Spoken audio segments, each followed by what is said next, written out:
There is a place in the United States where silence was never empty, a town where people learned, too late, that speaking out loud was a mistake. No warning signs, no police reports at first, just whispers, answering back.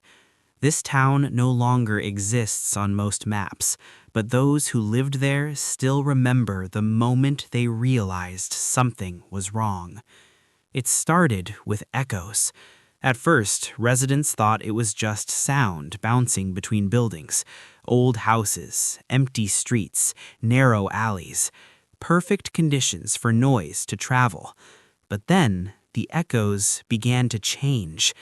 People would speak, and the reply would come back delayed, distorted, and sometimes different. A man walking home one evening said, "Hello," into the dark street. Something answered, not immediately, 3 seconds later. "Hello," back. Same voice, same tone, but stretched like it had traveled through something alive. He laughed it off, told himself it was his imagination. Everyone did, until the town started answering questions. A teenage girl waiting for the school bus muttered, "Is anyone there?" From inside an empty house across the road came a whisper, "Yes." She ran. Another resident, testing a rumor, stood alone in the town square at night and asked, "What do you want?" The answer came from behind him, "To stay." There were no pranksters, no recordings, no speakers hidden anywhere. And most disturbing of all, the replies were never wrong. If someone asked a question they already knew the answer to, the town answered correctly. Names, dates, private memories no one else could know. The town knew things. Police were called after a late-night incident involving a married couple. Neighbors reported shouting, screaming, but when officers arrived, the house was empty. Lights on, dinner still warm on the table. No signs of forced entry, no exit. Only one thing out of place, a baby monitor on the floor, still powered on.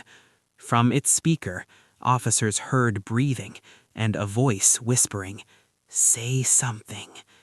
The case was marked as a voluntary disappearance, but disappearances continued. Always the same pattern. People heard voices, people responded, and people vanished.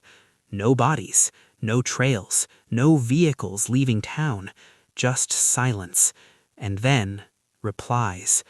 Recordings later surfaced from an amateur radio operator living nearby. Static-filled transmissions captured voices repeating phrases residents had spoken earlier that day.